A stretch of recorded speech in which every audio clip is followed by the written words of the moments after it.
नमस्ते। आज हम एक ऐसे दौर की कहानी में उतरने वाले हैं जिसे अक्सर भारत का स्वर्ण युग या गोल्डन एज कहा जाता है, गुप्त राजवंश। पर क्या सच में ये एक स्वर्ण युग था या कहानी कुछ और है? चलिए आज इसी की पड़ताल करते हैं। ये लाइनें देखिए। जब भारतवर्ष के विशाल मैदानों पर गुप्त अंधकार छाया था, तब एक नई रोशनी उभरी। मतलब ये उस समय की बात हो रही है जब मौर्य साम्राज्य, वो महान साम्राज्य, बिखर चुका था। पूरे भारत की जो एक पहचान थी वो टूट गई थी। हाँ, तो मौर्यों के बाद शक और कुषाण जैसी ताकतें उत्तर भारत में जम गई थीं। माहौल कह सकते हैं एकदम अस्थिर था।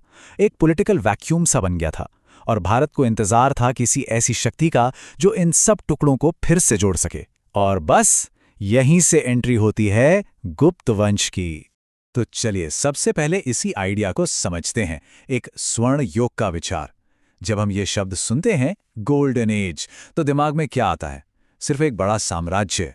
नहीं, इसका मतलब होता है कला, विज्ञान, संस्कृति, हर चीज का अपने चरम पर होना। तो आज हम देखेंगे कि गुप्त काल इस पैमाने पर खरा उतरता है या नहीं। लेकिन सोचिए जरा, इतनी उथल-पुथल और अराजकता के बीच कोई एक साम्राज्य खड़ा कैसे कर सकता है? क्या चाहिए होता है ऐसा करने के लिए? इसका जवाब हमें मिलता है गुप्त वंश के कुछ कमाल के शासकों की कहानी में। तो चलिए सीधे चलते हैं साम्राज्य के उदय की कहानी पर। देखते हैं कि कैसे एक छोटा सा राज्य भारत के सबसे ताकतवर साम्राज्यों में से एक बन गया। और पता है सबसे मजेदार बात क्या है? शुरुआत बहुत ही मामूली थी। इस वंश की नींव रखी श्रीगुप्त ने, जो बस महाराज की उपाधि रखते थे, मतलब एक लोकल राजा। उनके बाद आए घटोत्कच, पर असली गेम चेंजर साबित हुए चंद्रगुप्त प्रथम। उनके आने से सब कुछ बदल गया। चंद्रगुप्त प्रथम की खासियत ये थी कि उन्होंने सिर्फ तलवार के दम पर काम नहीं किया, दिमाग का भी भरपूर इस्तेमाल किया। उनका लिच्छवी राजकुमारी कुमार देवी से शादी करना ये एक मास्टर स्ट्रोक था, एक तरह का कूटनीतिक दांव जिसने उन्हें मगध पर जबरदस्त पकड़ दे दी। और फिर उन्होंने उपाधि ली महाराजाधिराज की, मतलब महान राजाओं के राजा। ये एक ऐलान था कि भाई अब हम कोई छोटे मोटे राजा नहीं, एक एम्पायर हैं। तो चंद्रगुप्त प्रथम ने तो नींव डाल दी, लेकिन इस इमारत को बुलंदियों तक पहुंचाया उनके बेटे समुद्रगुप्त ने। इन्हें भारत का नेपोलियन भी कहा जाता है। और ये सिर्फ एक महान योद्धा ही नहीं थे, बल्कि एक शानदार कवि और संगीतकार भी थे। मतलब कमाल का कॉम्बिनेशन था। समुद्रगुप्त का सपना था पूरी धरती को जीतना, जिसे धरणी बंध कहा गया। उनकी स्ट्रैटेजी भी बड़ी क्लियर थी। उत्तर भारत यानी आर्यावर्त के राजाओं को हराया और उनके राज्यों को सीधे अपने एम्पायर में मिला लिया। और दक्षिण भारत के जो शासक थे उन्हें हराया तो सही, पर उनका राज्य लौटा दिया, बस अपनी अधीनता स्वीकार करवा ली। उनकी इन जीतों का पूरा ब्यौरा हमें मिलता है प्रयाग प्रशस्ति में, जिसे उनके दरबारी कवि हरिशेन ने लिखा था। तो लड़ाइयों ने साम्राज्य को तो बहुत बड़ा बना दिया, लेकिन गुप्त युग की असली पहचान, उसकी असली चमक इसकी सांस्कृतिक ऊंचाइयों में है। और ये दौर अपने शिखर पे पहुंचा चंद्रगुप्त द्वितीय के समय में। ये हैं चंद्रगुप्त द्वितीय विक्रमादित्य। ये नाम तो सबने सुना ही होगा। इन्होंने न सिर्फ शकों को हराकर साम्राज्य को और मजबूत किया, बल्कि ज्ञान और कला को इतना बढ़ावा दिया कि सच पूछो तो स्वर्ण युग की जो परिभाषा है ना, वो इनके राज में ही साकार होती दिखती है। सोचिए उनका दरबार कैसा रहा होगा। वो एक तरह का इंटेलेक्चुअल हब था। यहाँ थे 9 रत्न यानी 9 हीरे, कालिदास जैसे महान कवि, आर्यभट्ट जैसे गणितज्ञ जिन्होंने पाई की वैल्यू निकाली, वराहमिहिर जैसे खगोल शास्त्री। ये वो दौर था जब साहित्य, विज्ञान, मैथ्स हर फील्ड में कमाल का काम हो रहा था।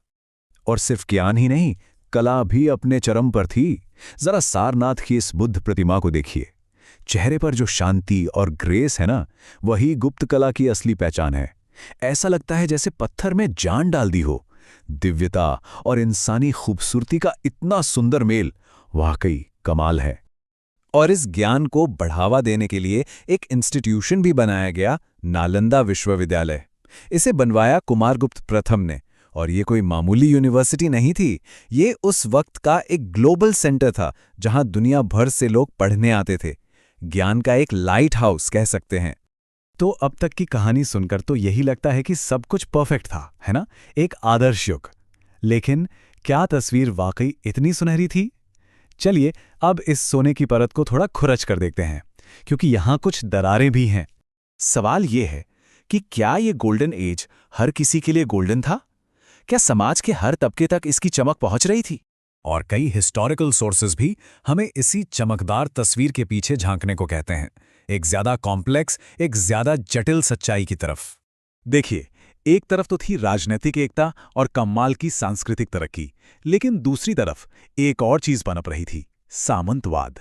मतलब लोकल राजा और गवर्नर ज्यादा पावरफुल हो रहे थे और पाटलिपुत्र की सेंट्रल पावर कमजोर पड़ रही थी। साथ ही समाज के नियम कायदे भी और ज्यादा सख्त होते जा रहे थे, जो शायद निचले तबके के लोगों के लिए कोई गोल्डन एज वाली बात नहीं थी। और यही अंदरूनी कमजोरियां और बाहर से आते खतरे आखिर में इस महान साम्राज्य के पतन की वजह बने। स्कंदगुप्त इस साम्राज्य के आखिरी महान रक्षक। इन्होंने मध्य एशिया से आए खूंखार हूणों से देश को बचाने के लिए जी जान लगा दी, और बचाया भी। लेकिन इन लड़ाइयों की कीमत बहुत बड़ी थी। साम्राज्य का पूरा खजाना खाली हो गया और इसकी नींव तक हिल गई। स्कंदगुप्त के बाद कोई ऐसा ताकतवर राजा नहीं आया जो सब कुछ संभाल पाता। बाहर से हूणों के हमले तो चल ही रहे थे, और अंदर से वो जो सामंती सिस्टम था, वो साम्राज्य को दीमक की तरह खा रहा था। बड़े बड़े पद मेरिट से नहीं बल्कि खानदानी होने लगे। ऊपर से यशोधर्मन जैसे नए नए राजा उठ खड़े हुए जो गुप्तों को चुनौती दे रहे थे। बस ये सब मिलकर ताबूत में आखिरी कील साबित हुए। तो फिर गुप्त साम्राज्य की विरासत क्या है?